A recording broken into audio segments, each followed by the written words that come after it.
Celebramos hoy, hermanos, la fiesta de Jesucristo, buen pastor. Dice el texto original, ego eimi o poime o kalos, que significa yo soy el pastor bello, bueno y verdadero. Jesús no solo es un pastor bueno, es el pastor bello y verdadero. Y para comprender más profundamente lo que significa esta propuesta de Jesús, que aparece en el capítulo 10 del Evangelio según San Juan, necesitamos comprender, amados hermanos, lo que ocurre antes. Jesús dice estas palabras no en forma metafórica ni como como una parábola, como algo simbólico. Él está haciendo en el fondo una denuncia, porque ya Dios desde el Antiguo Testamento había prometido unos pastores buenos, bellos y verdaderos para el pueblo, que no se aprovecharan de la lana y la leche de las ovejas. El hecho de que el evangelista narre y cuente que Jesús está en el pórtico de Salomón dentro del templo es una manera de denunciar en el ambiente de la fiesta de la Hanukkah, que era la fiesta de la dedicación del templo, denunciar la manera incorrecta, corrupta, inadecuada de los pastores de Israel de su momento histórico de la época de Jesús. Sacerdotes judíos de la época, demás autoridades, escribas y fariseos, que utilizaban su conocimiento, su poder para el propio servicio y bienestar, mas no para servir al pueblo, no para guiar al pueblo por los caminos del Señor.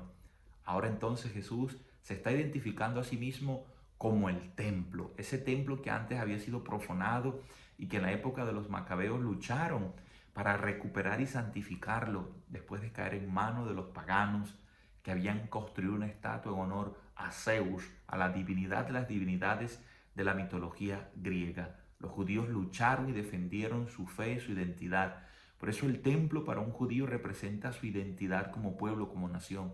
Ahora, en ese ambiente le preguntan a Jesús si es él el Mesías. Jesús conoce bien la Torá, las Escrituras, que decían que si alguno venía a presentarse a sí mismo como Mesías, inmediatamente era descalificado. Por eso Jesús no se presenta como Mesías, no revela su identidad. Eran las autoridades quienes tenían que reconocerlo y el mismo pueblo. Pero en el fondo nuestro Señor Jesucristo lo que les quiere decir es que es Él el pastor prometido por Dios Padre.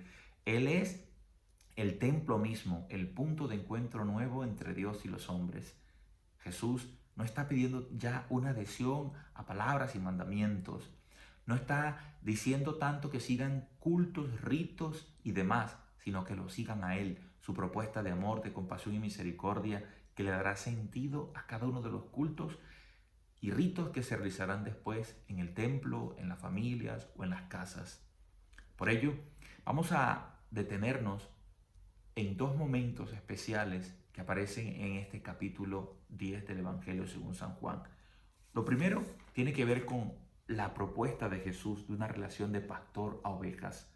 Es la nueva relacionalidad que Jesús propone al hombre en cuanto se dirige a Dios.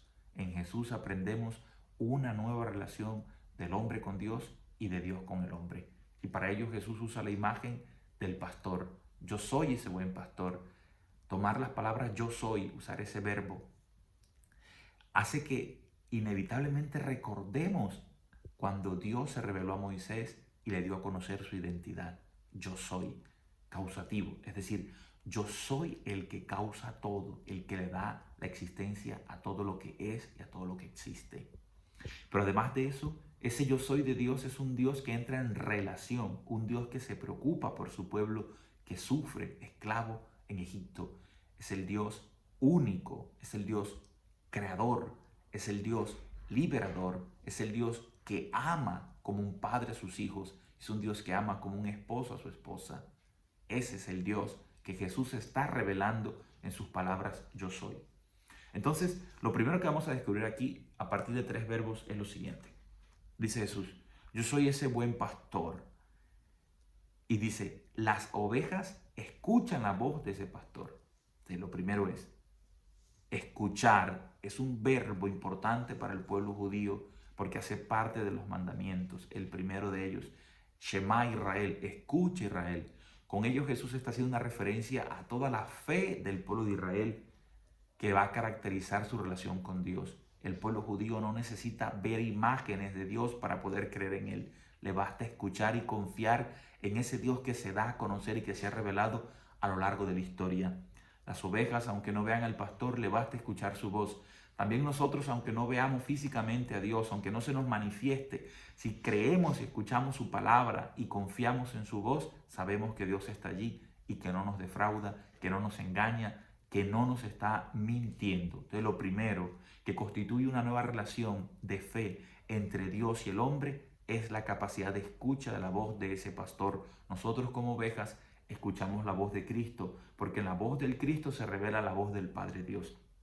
Lo segundo, dice que Él las conoce a ellas, a las ovejas, y ellas lo conocen a Él. O sea que ahí está un conocer y un reconocer.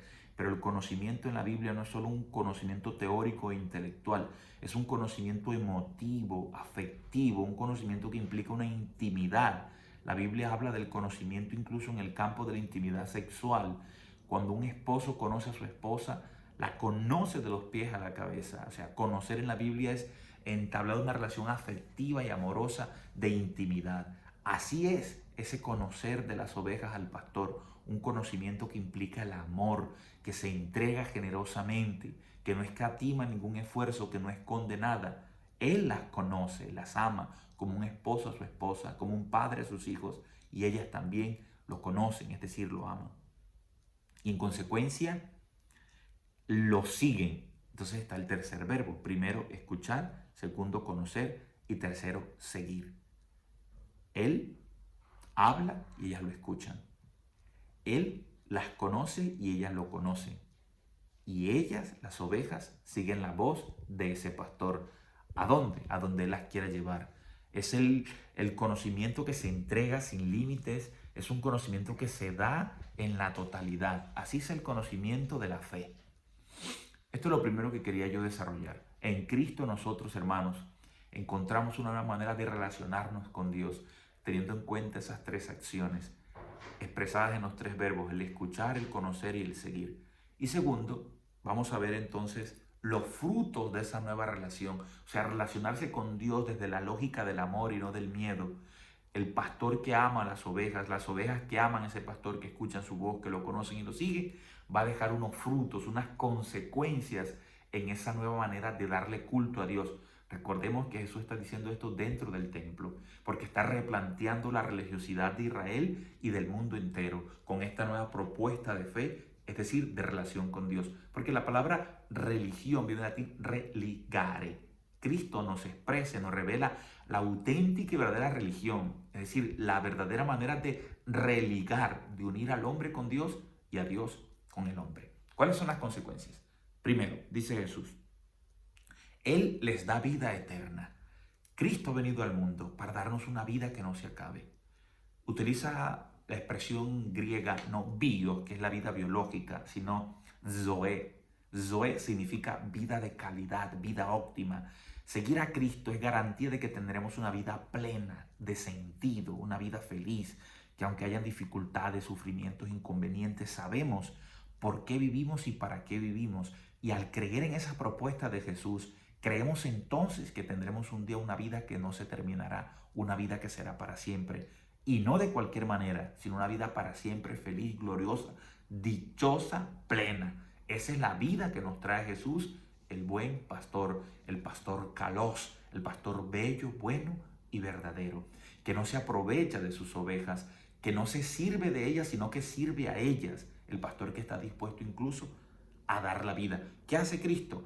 Nos da vida a nosotros dándonos su propia vida. Dice, les da vida eterna. ¿Y cómo nos dio esa vida eterna? Entregándose a sí mismo por nosotros. Dándonos su vida, nos dio vida a nosotros. El primer fruto de esa relación nueva con Cristo, con Dios. Segundo, no perecerán para siempre, o sea, tendremos dificultades, inconvenientes, sufrimientos, pero no vamos a perecer porque hemos puesto nuestra confianza en el Señor, porque este pastor no se va a aprovechar de las necesidades de las ovejas, no es un pastor corrupto, no es uno que predica y no practica, no es uno que está pendiente de sacar dinero, es uno que se entrega generosamente, que nos auxilia, que nos conoce, que no nos coge a garrotes, que no nos golpea, que no nos echa el pecado en cara, nuestras miserias, sino que siempre nos trata con perdón, con amor, con ternura y con misericordia. Ese es Cristo, el pastor bueno, bello y verdadero. Él es el único y verdadero pastor. Hoy felicitamos a los sacerdotes, nosotros no somos el pastor es Cristo. Y recibimos cada felicitación de ustedes porque nos unimos a Cristo y trabajamos para el gran pastor que es Cristo e intentamos que nuestra vida se parezca cada día más a la de Cristo. Pero quien es padre de familia debe ser pastor en su casa, quien es docente debe ser un pastor que guía a sus estudiantes, quien tiene un puesto de trabajo significativo y es un jefe debe ser un pastor que ayuda a su equipo de trabajo a seguir adelante. Recibimos esta tarea como sacerdotes, el pastoreo espiritual de llevar a las personas a esta vida eterna que es Cristo. No perecerán para siempre. O sea, en medio de la enfermedad, de las adversidades, de las dificultades, no perecemos. ¿Por qué? Porque hemos puesto nuestra confianza en el Señor. Esa es la segunda consecuencia, el segundo fruto de esta relación con Cristo. Y tercero, dice que nadie las arrebatará de mi mano porque mi Padre es superior a todos. Cristo en su amor es la epifanía del amor del Padre. Cristo en su palabra revela el amor del Padre. Sabe que tu vida, hermano, y mi vida, Cristo sabe que nuestras vidas y la de Él están en las manos del Padre. Las manos en la Biblia representan el poder, porque a través de las manos expresamos la fuerza. Dios con sus manos ha creado el universo. Con sus manos lo único que hace y sabe entonces hacer Dios es amar. Nuestras vidas están en las manos de Dios y por eso podemos estar tranquilos y confiados, porque Cristo ha entregado su vida para darnos vida y nos pide a nosotros lo mismo, que entregando la vida a otro no perecemos. Cuando dejamos el egoísmo, cuando dejamos de pensar para nosotros mismos e iniciamos a vivir en el amor, en el servicio a los demás, no perecemos en el orgullo, en el egoísmo, en la mentira, en el engaño, porque nuestras vidas están en las manos del Padre. Nadie nos arrebatará de las manos del Padre Dios. Lo que el apóstol San Pablo dijo, ¿quién nos separará del amor de Cristo? El hambre, la desnudez, la espada, el peligro, la desilusión, la altura, la anchura, la profundidad, los ángeles, los presentes, los principados, las potestades, ni el demonio, ni la muerte, nada ni nadie nos separará jamás del amor de Dios manifestado en Cristo Jesús. Él es el pastor bueno, bello y verdadero, que da la vida por sus ovejas porque nos ama y nos invita también a amar a los demás para que en ese acto de amor, entregando la vida, la ganemos. Perdiéndonos a nosotros mismos nos encontremos, porque amar no solamente es querer a una persona, sino tener el deseo profundo de unirse a otra persona, unirte a ella y hacerte una sola carne, encontrarte a ti mismo en el otro y encontrar al otro dentro de ti. Esto es lo que Jesús nos está diciendo. Acójame a mí como pastor de sus vidas y podrán experimentar la promesa bellísima del Salmo 23, que hoy podamos decir, el Señor es mi pastor, nada me falta, en verdes praderas me hace recostar, me conduce hacia fuentes tranquilas y repara mi fuerza. Nada ni nadie jamás nos separará del amor de Dios manifestado en Cristo Jesús, Señor nuestro.